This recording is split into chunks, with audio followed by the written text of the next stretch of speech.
Bueno, pues, ni por favor ni por favora. Menudo titulito, ¿no?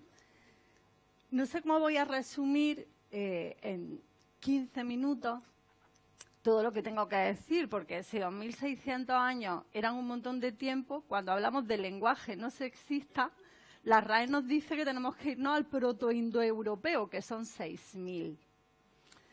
Así que lo voy a tener complicado.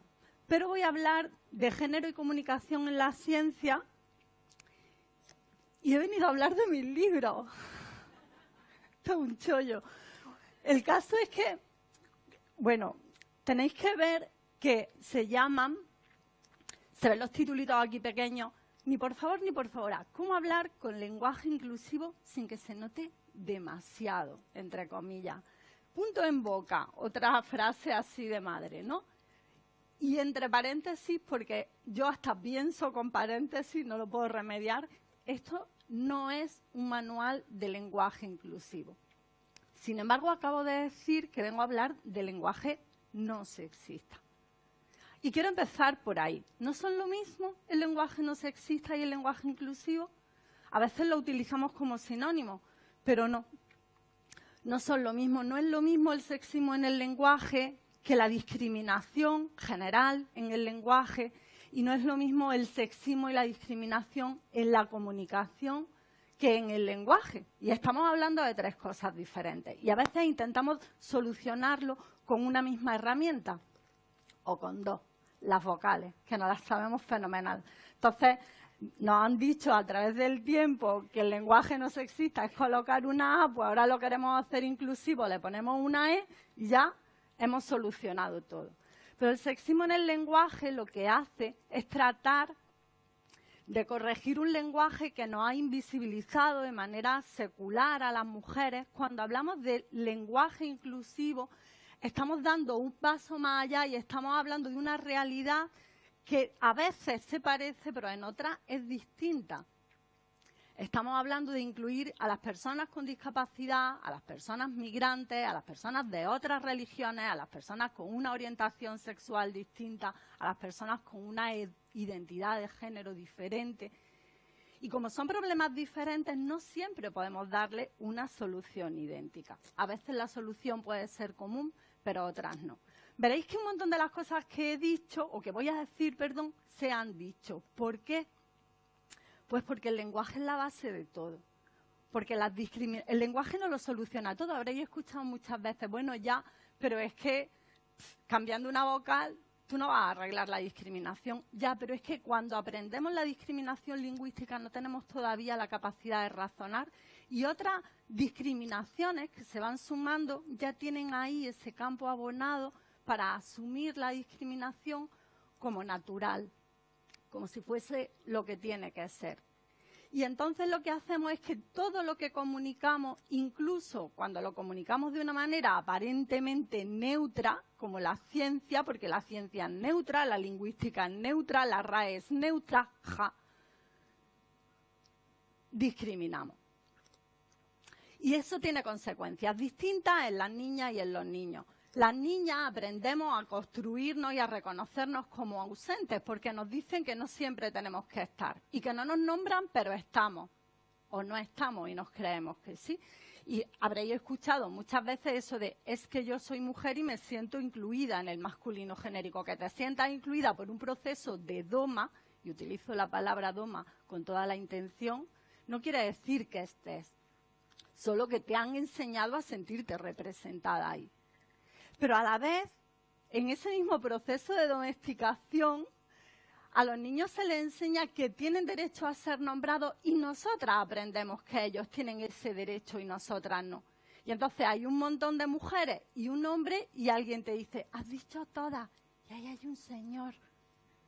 ¿Qué está diciendo? Deja de nombrarnos a todas porque su derecho a ser nombrado está por encima del tuyo. Pero nunca nos lo planteamos así.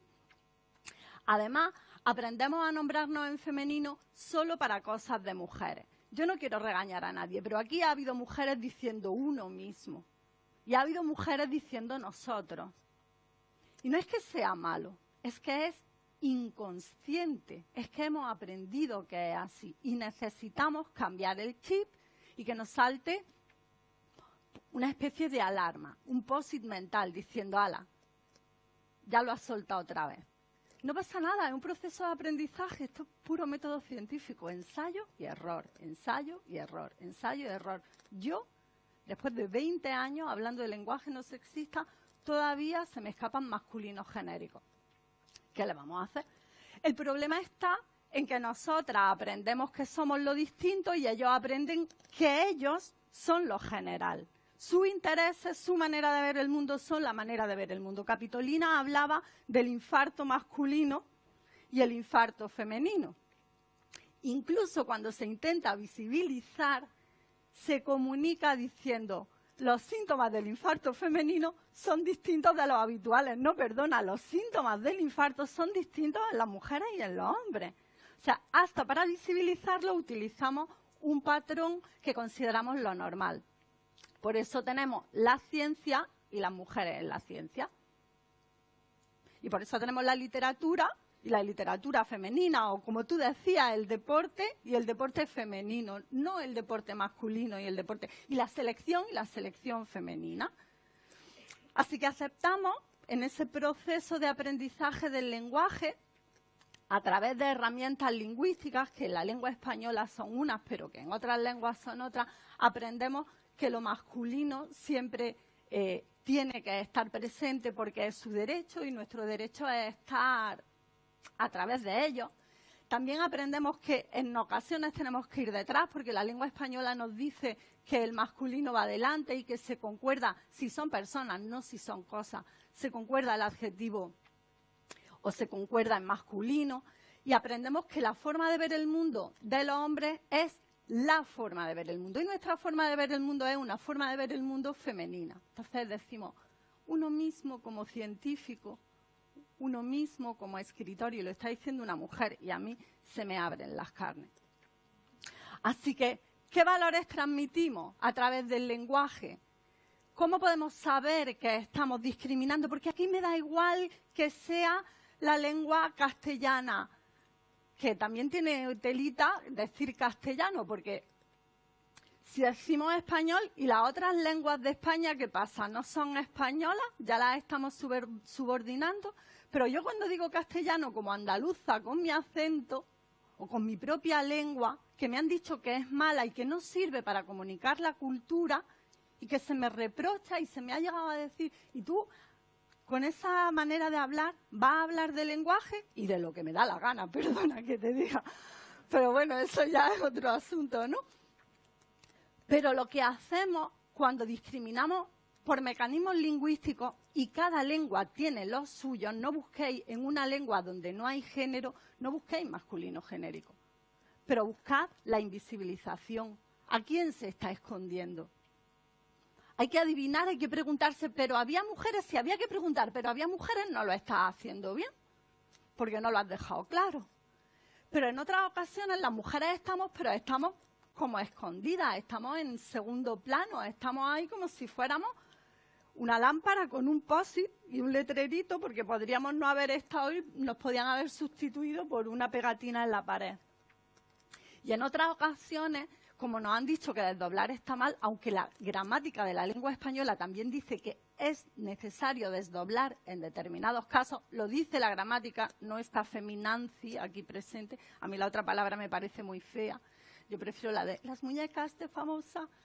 La Nancy era una muñeca de famosa que me gustaba a mí mucho porque no era estilizada ni era tiposa, tenía piernas como viga y a mí me gustaba esa muñeca.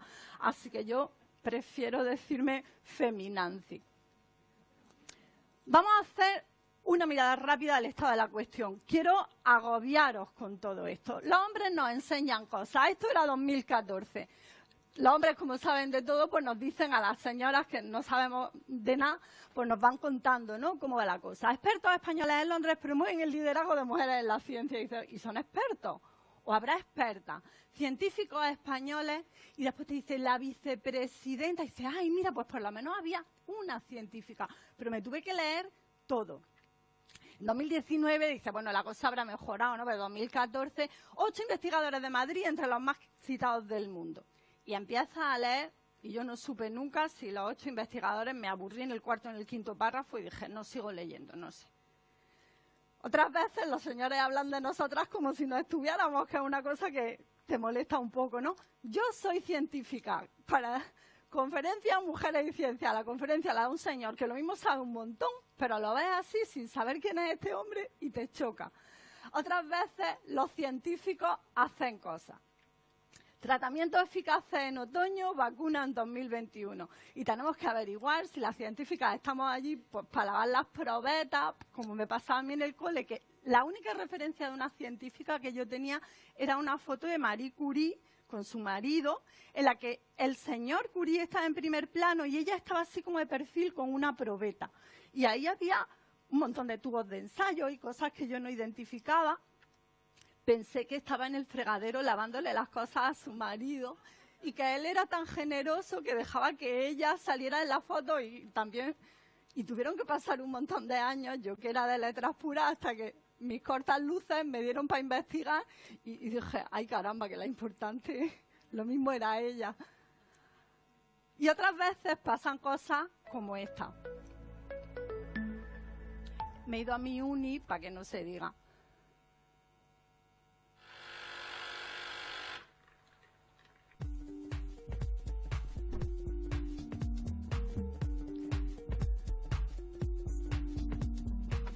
Científicos de la UGR.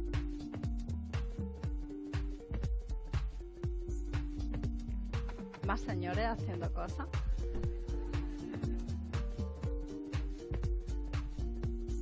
Un café en ayuna es bueno para hacer deporte. Yo me pregunté, científicos, fotos de señores, ¿habría mujeres? Y empecé a mirar si había más información, porque eso estaba en el canal de divulgación. ¿Y qué me encontré? Pues que no había nadie que le hubiera dado importancia hasta que llegó. Un estudio de la Universidad de Granada demuestra que la ingesta de cafeína antes de hacer ejercicio está directamente ligada, Bea Solano, a la quema de grasas. Eso es, Matías, la cafeína está presente en la vida del 90% de los españoles, sobre todo a través del café y de otras bebidas estimulantes. El estudio se ha hecho con 15 hombres y a la mitad se les ha dado un café muy cargado y a la mitad un placebo. Pues bien, está demostrado que a los que se les ha dado el café han quemado más grasas. Esperaros que no ha terminado ahí, es que no quería que siguiera.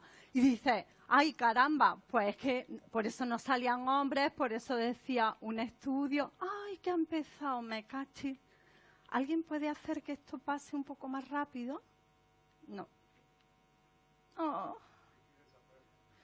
Poner el vídeo por la mitad, porfa, sí.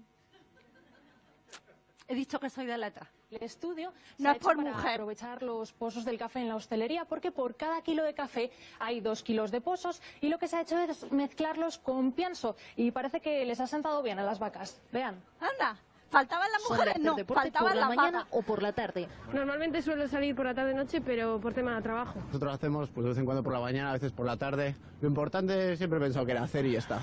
¿Se toman algo antes o lo hacen en ayunas? Tomarte un café, yo he tomado, por ejemplo, ahora para ir al gimnasio, un café antes está perfecto. Lo que nos gusta es el café a mitad del recorrido, para recuperar un poco de fuerza y meter un poco de cafeína y ya volver a tope para casa. Sí, tomo café descafeinado. ¿Cuántas mujeres habéis visto haciendo deporte? Y una media hora antes de hacer ejercicio, un estudio de la Universidad de Granada demuestra que favorece la quema de grasas. Me viene bien lo de quemar un poco más de calorías. La cafeína es una sustancia alcaloide.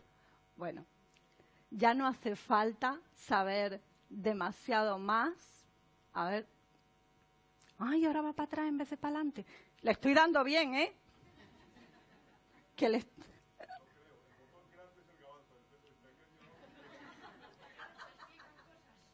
Los hombres me explican cosas que necesito en este caso.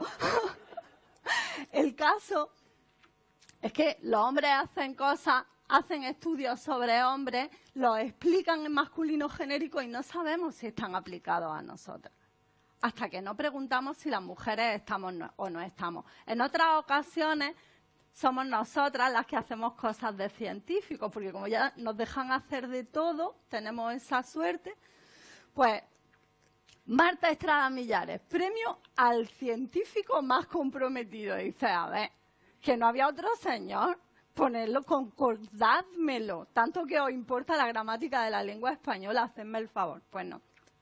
Otras veces mujeres de sitio hacen cosas científicas, pero una española descubre una nueva vía para combatir la COVID. Una española descubre en las pirámides que los egipcios conocían, las egipcias no, los egipcios conocían la relación entre meteoritos y espacio. Esta joven española, una española descubre la causa. 3 mujeres científicas andaluzas, esta me encanta, sobre las 3 mujeres científicas vamos a volver. Porque si ya hemos marcado el género en científicas y en andaluzas, ¿qué falta nos hacen mujeres? Después nos dicen que si la redundancia, que no pueden poner mujeres y hombres en el titular porque es muy largo. Pero sí pueden poner 3 mujeres científicas y a nadie le choca. Bueno, la mujer del tiempo y el hombre del tiempo dicen precipitaciones en forma de nieve. ¿Habéis escuchado a alguien decir, va contra la economía del lenguaje que digan nevar?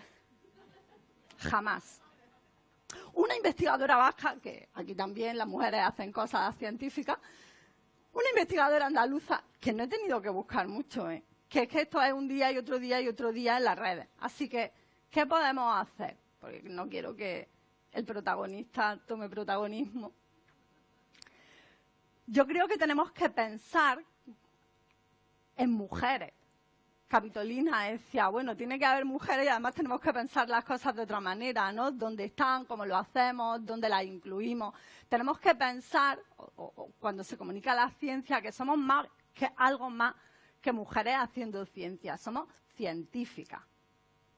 No pensar en nosotras como mujeres científicas, sino como científicas directamente. Y nombrarnos de la misma manera que se nombra a los hombres. Si ellos son científicos españoles, que pocas veces aparece científicos españoles y casi ninguna hombres científicos españoles, eso ya es prácticamente imposible de encontrar. No digo que no exista porque no me da tiempo de ver todo lo que sale en la prensa. Tengo poco tiempo y la prensa funciona muy rápido. Pero tenemos nombre. A veces cuando morimos hemos sido las musas, hemos sido las primeras que, y no se acuerdan de poner el nombre hasta el final del artículo, pero que también se puede poner en los titulares. Entonces, ¿cómo evitamos el sexismo y la discriminación lingüística cuando estamos comunicando en la ciencia? Primero, teniendo claro que no sexista e inclusivo son 2 cosas diferentes. Por ejemplo, hay usos no sexistas que discriminan. Pensad en decir la minusválida y el minusválido. Tú estás nombrando a las mujeres y encima estás poniendo a la mujer lo primero. O sea, no hay invisibilización, no hay subordinación, porque no las estás poniendo sistemáticamente detrás. Pero es que no son personas menos válidas por ser personas con discapacidad. Tú ahí estás siendo no sexista, pero no estás siendo inclusiva. Y no vas a incluir más por decirles minusválides, porque sigue siendo igual de no inclusivo. Entonces, di personas con discapacidad, que incluye a las mujeres, incluye a los hombres, incluye a las personas que no se sienten identificadas con ninguno de los 2 sexos o con ninguno de los 2 géneros, porque la invisibilización se produce no solamente cuando dejas de nombrar del todo, sino cuando empiezas a nombrar en genérico lo que antes nombrabas de manera específica. Si las mujeres hemos sido siempre mujeres y ahora pasamos a ser personas gestantes, para intentar nombrar al 2%, dejas de nombrar al 98% que ya nombrabas. ¿Dónde está la inclusión ahí? O a lo mejor hay inclusión de una parte, pero hay sexismo para el otro 98%.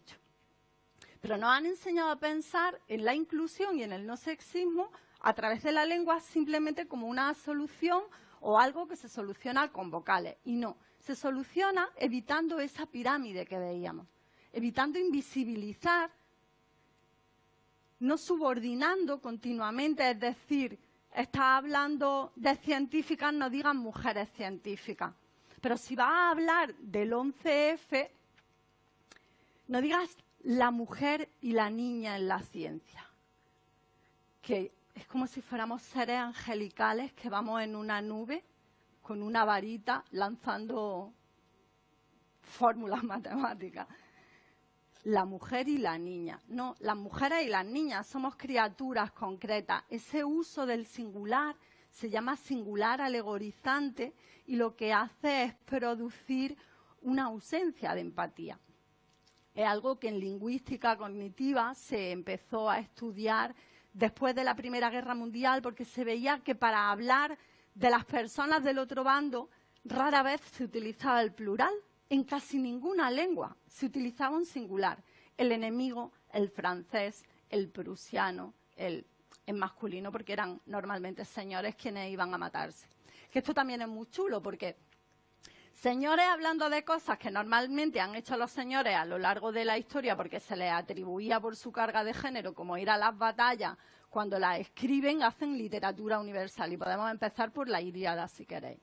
Pero las mujeres, hablando de las cosas que tradicionalmente por cultura se nos han asignado a las mujeres, es decir, el hogar, las relaciones, la manera de estar en el mundo, hacemos literatura femenina y nos ponen aparte en la biblioteca.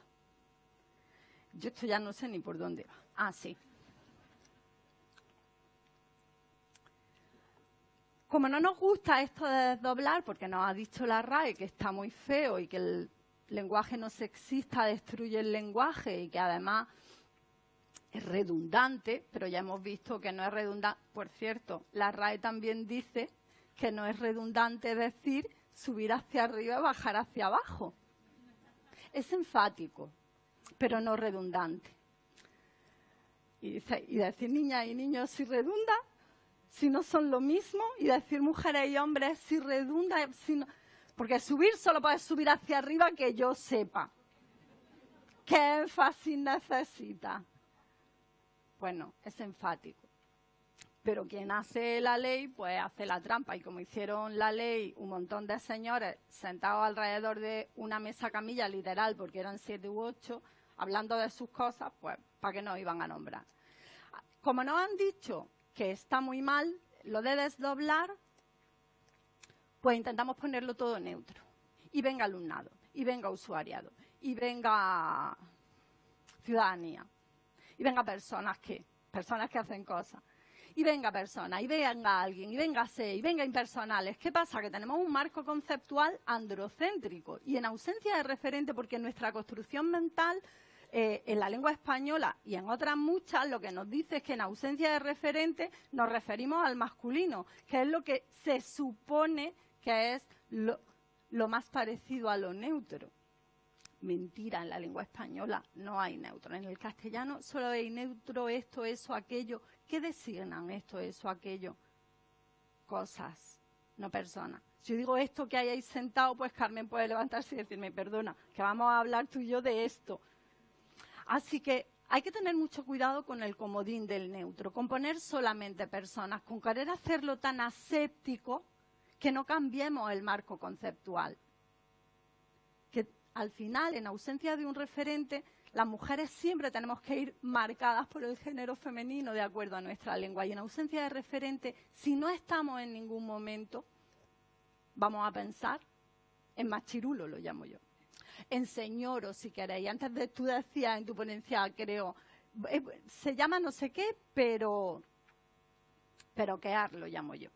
Así que cuidado con el neutro, pero también cuidado con imponer cómo tenemos que llamar a otras personas. Tenemos derecho a nombrarnos como queramos, pero no tenemos derecho a imponer los nombres que otras personas tienen. Así que yo he hecho aquí un decálogo, por si queréis hacerle una fotito, por si queréis, con un resumen de todo lo que he dicho. Si vais a desdoblar, pues no pongáis siempre el masculino delante.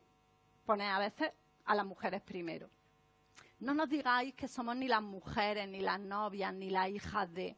Si ellos son científicos, nosotras somos científicas, no mujeres científicas. Si la profesión ya está en femenino, no le pongan mujeres delante. Si vas a hablar más de una mujer, utiliza el plural, no utiliza el singular.